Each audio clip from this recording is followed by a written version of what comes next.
E Gabigol está suspenso de novo de suas atividades. Vídeo de hoje conta a notícia que interfere no Flamengo e também no Palmeiras. Quero contar também em relação ao Flamengo sobre a insistência rubro-negra para contratar Lucas Paquetá. Fala sobre Palmeiras e Gabigol. Existe um acordo entre as partes, mas e agora que o Gabigol está suspenso, isso muda alguma coisa? E conta também sobre Claudinho, por que ele ainda não foi contratado pelo Fla, as últimas do mercado, bastidores, tudo isso e muito mais a partir de agora. Fala aí pessoal, sou Jorge Nicola, bem-vindos a mais um vídeo do canal. Sempre bom ter vocês por aqui, sem perder tempo, só pedir para deixar like, se inscrever no canal e ativar todas as notificações. Bora começar o vídeo com aquele tradicional giro de notícias, e a primeira informação é que a CBF adiou o sorteio das oitavas de final da Copa do Brasil. Ele ocorreria nessa terça-feira e passou para quinta-feira às 14 horas. Notícia importante: Gabigol está mais uma vez suspenso e não tem condição de atuar pelo Flamengo.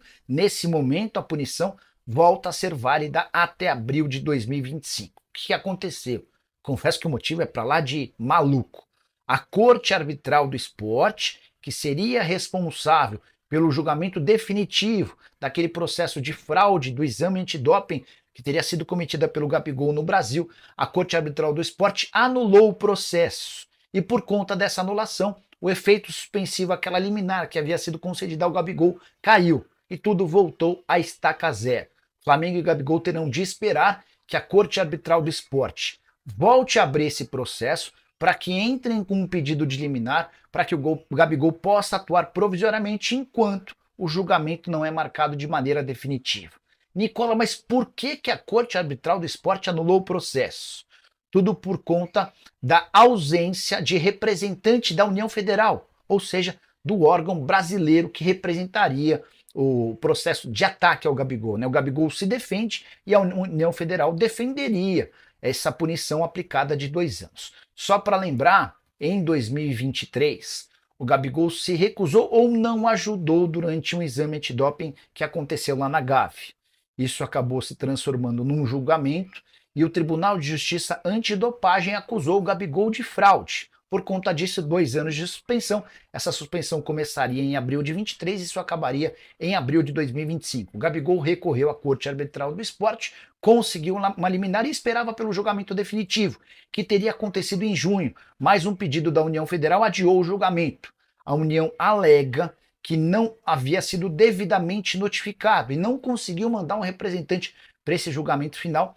O Gabigol não tem condição de jogar e isso nesse momento vale até abril de 2025. Nicola, isso pode alterar alguma coisa em relação ao acordo com o Palmeiras? A informação que eu tenho é que não, que o Palmeiras segue afirmando ter um acordo. É óbvio que não vai falar de forma pública, mas a minha fonte assegura que Gabigol e Palmeiras têm um acordo para janeiro de 2025. Se ele estiver suspenso na oportunidade, o contrato passa a valer apenas a partir de abril do ano que vem, mas ele será jogador alviverde. Quem se dá mal é o Flamengo, que vai continuar pagando R$ 1.600.000 mensais ao Gabigol sem poder utilizá-lo. E você, o que pensa sobre toda essa confusão?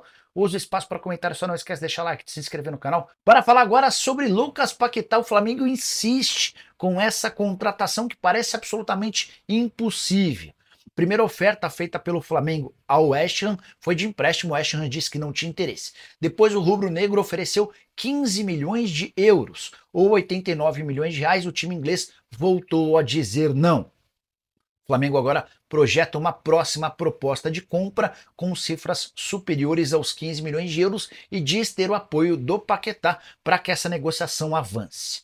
Pergunta que eu quero deixar para vocês é: qual a lógica de o West Ham vender o Paquetá por um valor tão abaixo? Se hoje ele está avaliado em 65 milhões de euros pelo Transfer Marketing e quase se mudou para o Manchester City na temporada passada por 85 milhões de euros. Mas a pergunta principal vem agora. Qual é a lógica para o Flamengo de desembolsar algo na casa de 20, 25 milhões de euros por um jogador que corre o risco de ser banido do futebol? Ou então pegar, por exemplo, 10 anos de gancho. Foi essa a punição especulada pela imprensa inglesa depois que a Federação Inglesa anunciou que vai pedir uma punição severa ao meio atacante brasileiro, que foi, de acordo com a Federação Inglesa, participante de um esquema de apostas esportivas. Confesso que eu não entendo o porquê dessa obsessão rubro-negra para a contratação do Paquetá. É óbvio que do ponto de vista técnico é alguém que ajudaria demais, Mas imagina que o West Ham aceite uma oferta de 25 milhões de euros. O Flamengo faça o depósito e alguns meses depois o Paquetá seja excluído do futebol. Será um dinheiro rasgado, jogado fora. Enfim, gostaria muito de saber a sua opinião sobre o tema. Use o espaço para comentário e já avalie. Antes de mudar de assunto, só contar que o rubro-negro comprou mais 20% dos direitos econômicos do Wesley, lateral direito, que é pretendido pelo Bournemouth, operação de 6 milhões de reais. A partir de agora, o Flamengo passa a ter 90% dos direitos econômicos do jogador, que pode ser negociado com o futebol inglês por algo na casa dos 15 milhões de euros. Bom negócio. E a saideira em relação ao Flamengo, Pedro recusou uma proposta do Spartak Moscou da Rússia. Ele nem permitiu que as negociações avançassem, já deixou bem claro que não tem a intenção de trocar o Flamengo pelo futebol da Rússia. Quero contar também que o Flamengo recusou uma proposta de empréstimo do Fortaleza por Matheus Gonçalves. O atacante de 18 anos de idade, que chegou a ser titular do Flamengo outro dia, também já havia recebido uma proposta oficial de compra do Red Bull Bragantino. A oferta havia sido de 5 milhões de euros e o Flamengo entendeu a proposta como baixa. Quero falar agora sobre Claudinho, notícia super importante. Por que que o Flamengo ainda não anunciou o Claudinho, sendo que há enorme otimismo por parte dos dirigentes rubro-negros? Vou esclarecer todas as informações que têm sido publicadas. Estou contando para vocês desde o final da semana passada que não haveria chance de anúncio do Claudinho depois da partida da Supercopa da Rússia. Pois bem, perguntei se é verdade que o Zenit recusou a proposta do Flamengo de última hora na semana passada. Não é verdade. O Zenit vem afirmando ao Flamengo que não tinha acerto ainda. Outra coisa que surgiu nas últimas horas, a possibilidade de o Zenit estar tentando a renovação do contrato com o Claudinho. Também não é verdade. Não há proposta feita pelo Zenit aos representantes do atleta para prorrogação desse vínculo. Aí eu perguntei, mas tá bom, e qual que é a verdade? Por que que ele ainda não é jogador do Flamengo? A resposta, abre aspas, o Zenit está esperando fechar com o jogador do Torino para depois cogitar a venda para o Flamengo. Quem é esse jogador? Ivan Illich, que deve ser anunciado nas próximas horas, pertencia ao Torino, operação de 23 milhões de euros com um contrato até 2029. Eu quero falar a respeito de Palmeiras e Gabigol. Tenho contado para vocês há alguns dias que já existe um acordo para que o atleta se torne reforço alviverde em janeiro de 2025, no dia seguinte ao fim do contrato com o Flamengo. E a pergunta que eu quero responder nesse vídeo é: muda alguma coisa diante da suspensão do Gabigol? Você sabe que desde essa terça-feira ele deixou de ter condição de jogo depois que a Corte Arbitral do Esporte decidiu por cancelar, anular o julgamento que definiria sobre a sua continuidade. Só para retomar o caso, importante fazer esse contexto. Em 2023, o Gabigol criou problemas durante uma realização de um teste antidoping no centro de treinamento do Flamengo. Ele acabou punido com 2 anos de suspensão, embora só vá cumprir 1 ano. Essa suspensão acaba em abril do ano que vem. Nas semanas passadas, o Gabigol entrou com uma liminar pedindo que tivesse condição de jogo até que houvesse um julgamento definitivo. A Corte Arbitral do Esporte concedeu essa liminar. Mas, com a anulação do julgamento, a liminar cai e tudo vai precisar voltar a estaca zero. A Corte Arbitral do Esporte vai abrir um processo. O Gabigol vai precisar entrar com a liminar, esperar que ela seja aprovada, para depois ele voltar a ter condição de jogo enquanto se aguarda por um julgamento final. Isso muda alguma coisa na relação do Palmeiras com o Gabigol?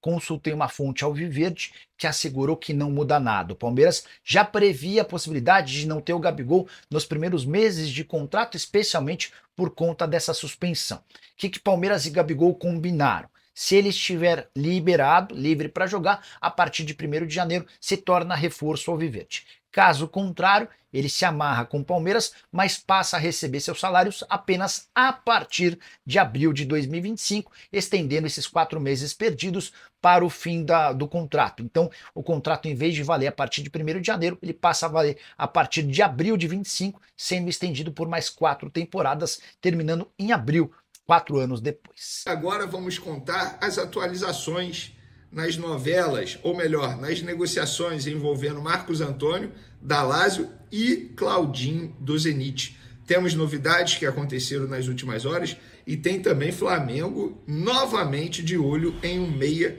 que está atuando na MLS. Também falaremos sobre Bruno Henrique, será que ele treinou no campo? Tem chance de jogar no sábado contra o Criciúma? E o Gabigol pode ou não jogar Vamos lá. Flamengo treinou na parte da manhã, atualização sobre um outro caso. Flamengo treinou na parte da manhã e Bruno Henrique não foi a campo, só deu sequência ao tratamento e trabalhou na academia novamente, tal como fez nos outros dias durante essa semana. O que isso quer dizer? Hoje é quarta. O Flamengo tem mais 2 treinos, quinta e sexta, ambos pela manhã, e depois, na sexta-feira, após o treino, a delegação viaja para Brasília, local do confronto com o Criciúma. Jogo lá no Mané Garrincha, sábado, 4 horas da tarde. Muito difícil que o Bruno Henrique fique à disposição do técnico Tite. Ou seja, o Tite vai ter praticamente o elenco inteiro à sua disposição, exceto o Bruno Henrique, lesionado, pelo visto não viaja, e o Alan, que está suspenso. Os jogadores uruguaios se reapresentaram hoje, estão à disposição do técnico Tite. Leia-se Varela, Vinha, De La Cruz e Arrascaeta, que participaram da Copa América, foram até a disputa de terceiro lugar e agora eles se apresentaram ao Flamengo. Gabigol treinou normalmente, está seguindo a vida dele. Ontem o GE, os colegas do GE trouxeram que ele, enfim, o julgamento foi cancelado e ele voltaria a ficar suspenso. A gente comentou isso aqui no vídeo de ontem. A informação que eu tenho, vários colegas também já publicaram isso, é o seguinte: a defesa pessoal do jogador, ou seja, o escritório contratado pelo jogador para defendê-lo no CAIS, não foi comunicado. O departamento jurídico do Flamengo também não foi comunicado. O departamento de futebol do Flamengo também não foi comunicado de nada, que teve mudança, que ele não pode jogar novamente. Ou seja, ele segue à disposição para jogar no sábado também. Não teve nenhuma alteração. Os colegas do GE publicaram que o jogador já foi comunicado. Das duas, uma. Ou esse comunicado não foi feito, ou foi feito e até o momento nem Flamengo, nem equipe jurídica do atleta pessoal foram avisados e serão avisados no decorrer aí dos próximos dias. A aguardar. O que há de fato é o seguinte: nesse momento, estou gravando esse vídeo aqui, 18 horas e 3 minutos, 17 de julho, numa quarta-feira. Nesse momento, o Gabigol está liberado para jogar. Ainda tem o efeito suspensivo. Essa é a informação de agora, tá bom? Vamos falar agora de mercado da bola. Primeiro, mercado da bola, para mim, extremamente importante. O atacante nigeriano do Flamengo, do Sub-20 do Flamengo, Chola, foi contratado de maneira definitiva pelo Flamengo. O Flamengo havia comunicado aos empresários que não iria exercer a opção de compra. Inclusive, os empresários chegaram a oferecer o jogador no Atlético Mineiro, Palmeiras, no Cruzeiro. Isso tudo é dirigente desses clubes que me confirmaram que o jogador foi oferecido. A opção de compra encerraria agora, dia 31 desse mês. Esse mês vai dia 31, é isso. Até o dia 31 desse mês. Era a opção de compra, era o prazo para o Flamengo exercer a opção de compra. Dia 31, o Flamengo já havia comunicado. Porém, após uma reunião da diretoria com o Felipe Luiz, ex-jogador e atual técnico do Sub-20, a diretoria mudou de ideia e hoje mandou documentação para os empresários do atleta exercendo a opção de compra, pagando R$ 2.400.000 por 70% dos direitos econômicos do atleta. Minha opinião, o Flamengo fez certíssimo. Tudo bem que se a gente for parar e analisar números, o jogador tem poucos números com a camisa do Flamengo. 17 jogos nessa temporada, 4 gols e 4 assistências. Inclusive, um gol foi hoje, contra o Corinthians, pelo Sub-20, obviamente. Um golaço, por sinal. É um jogador que, embora os números não chamem tanto atenção, estou falando assim, poucos jogos com a camisa do Flamengo, mas se a gente olhar as partidas dele, tecnicamente falando, é um jogador que tem muito potencial. Então, acho que vale o investimento, não é um investimento alto. E eu tenho certeza, por exemplo, o Flamengo comprou, ele vai assinar um contrato de 3 anos. O Flamengo comprou. Se o Flamengo quiser agora negociar esse jogador já vale o dobro, só de vestir a camisa do Flamengo. Então, acho que foi um acerto, graças ao Felipe Luiz, porque a diretoria, pelo visto, não iria exercer essa opção de compra. Falando agora de Marcos Antônio, novidades nessa novela. O Flamengo enviou nas últimas horas, falei para vocês que o Flamengo deu um ultimato e enviou nas últimas horas uma nova proposta à Lazio. A proposta mantém com obrigação de compra através de metas, mas um valor maior. Agora a nova proposta é de 4,3 milhões de euros, dá em torno de 25 milhões de reais. A proposta anterior era de 3,5 milhões de euros. O Flamengo, portanto, aumentou 800 mil euros nessa nova proposta para exercer o empréstimo com obrigação de compra através de metas. Lembrando, primeiro momento, a Lazio topou emprestar, tranquilo.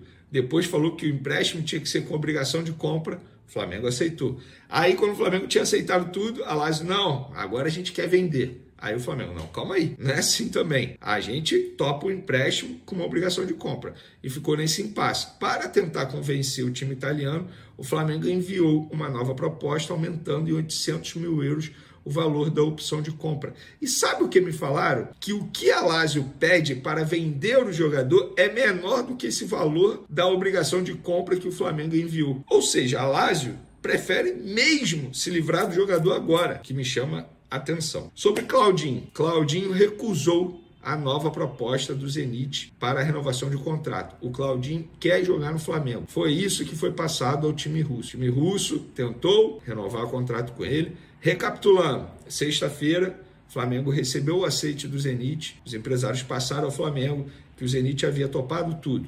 No sábado, após o jogo contra o Krasnodar, o Zenit voltou atrás, falou que não quer vender mais o Claudinho e ofereceu ao Claudinho uma renovação de contrato. Agora o Claudinho recusou essa renovação de contrato. Até mostrei no vídeo ontem para vocês, para aqueles que duvidavam, a verdade é essa, o anúncio está pronto por parte do Flamengo. Vocês acham que o Flamengo ia correr para deixar tudo pronto para anunciar o jogador de bobeira? Não vamos correr aqui porque a gente está afim. Não, é porque eles receberam a informação que o Zenit havia topado tudo. Só que russo é assim, e dinheiro não é problema para eles. Eles têm muito dinheiro. Tanto é que estão tentando seduzir o Claudinho através do money, do cash. Mas, dessa vez, o Claudinho não foi convencido pelos russos a renovar novamente. O Flamengo continua tentando. Inclusive, eu vou ler exatamente o que uma pessoa da diretoria me disse hoje, quando eu questionei o Claudinho. Quer ver? Peraí, deixa eu só voltar na conversa. Quando o jogador quer muito e os valores são plausíveis, as chances são grandes. Isso está acontecendo, Vini. O jogador quer muito e a gente entende que as chances são grandes. Então, é isso. Sobre o Claudinho, essa é a atualização. Para fechar nosso vídeo aqui, a informação do colega Thiago Brandão, que mora lá nos Estados Unidos e acompanha o futebol da MLS. Ele diz que o Flamengo retomou o interesse na contratação de Evander, meia do Portland Timbers. As conversas já foram retomadas entre o Flamengo, o staff do jogador, e o interesse pelo meia por parte do Flamengo é real. Importante lembrar que o clube fez uma proposta oficial no início do ano, que foi recusada pelo clube da MLS. Evander faz uma temporada espetacular pelo Timbers e foi selecionado para o All-Star Game da MLS em 2024. No lado do Flamengo, ninguém confirma, pelo contrário, estão negando que nesse momento haja uma conversa. Mas a gente sabe que Evander está na mira do Flamengo já há muito tempo. Eu não duvido nada que seja verdade, mas as pessoas que eu escutei negam qualquer conversa nesse momento envolvendo Evander. Vamos falar sobre um assunto que enche de orgulho a nação rubro-negra. O Flamengo acaba de fechar um acordo milionário com a Adidas, que supera até mesmo alguns dos maiores clubes da Europa. Fique com a gente para entender todos os detalhes dessa parceria histórica e o que ela representa para o Mengão. O Flamengo anunciou a renovação de seu contrato com a Adidas, sua fornecedora de material esportivo, por um valor recorde. Este novo acordo não só se tornou o maior do Brasil, como também superou os contratos de alguns dos mais importantes clubes europeus. O clube carioca deve receber um valor fixo de 70 milhões de reais, que pode chegar a 100 milhões de reais anuais, dependendo das vendas de produtos e do desempenho esportivo durante a temporada. Essa quantia coloca o Flamengo à frente de seus principais rivais no Brasil. Para se ter uma ideia, o Palmeiras recebe 42 milhões de reais da Puma, enquanto o Corinthians recebe 30 milhões de reais da Nike. Além disso, os valores recebidos pelo Flamengo ultrapassam os de clubes tradicionais da Europa, como Benfica, Ajax, Roma, Lyon, Fulham, Nottingham Forest e Celtic, que recebem no máximo 60 milhões de reais da Adidas. O contrato reforça o Flamengo como uma das principais plataformas de marketing esportivo para a Adidas. Fábio Wolff, sócio fundador da Wolff Sports, destacou que a torcida apaixonada e massiva do Flamengo, com mais de 45 milhões de torcedores, garante altos números de vendas de camisas e produtos licenciados, além de proporcionar uma visibilidade significativa para a marca Adidas. Recentemente, fotos revelaram que a nova camisa 3 do Flamengo para 2025 terá o emblemático escudo remo em dourado, assim como o símbolo trefoil da Adidas. O Flamengo será o único clube fora da Europa a ostentar essa logomarca clássica, reafirmando sua posição de destaque no portfólio de elite da marca. Outros clubes desse seleto grupo incluem Real Madrid, Manchester United, Arsenal, Bayern de Munique, Juventus e Newcastle, que também recebem designs exclusivos e valores maiores. René Salviano, CEO da EATMAP, agência especializada em marketing e patrocínio esportivo, explicou que cláusulas como essas reforçam a imagem do Flamengo como um clube de prestígio e influência global. Essa estratégia não só impacta positivamente a imagem da Adidas no Brasil, mas também fortalece a marca em mercados ao redor do mundo onde o Flamengo tem uma base de fãs significativa, tornando o clube carioca um ativo valioso no competitivo mercado global do futebol. Com essa renovação de contrato, o Flamengo não só consolida sua liderança no mercado nacional, mas também se alinha aos maiores clubes do mundo, mostrando a força e o potencial de sua marca. Fique ligado no nosso canal para mais atualizações sobre essa e outras novidades do Mengão.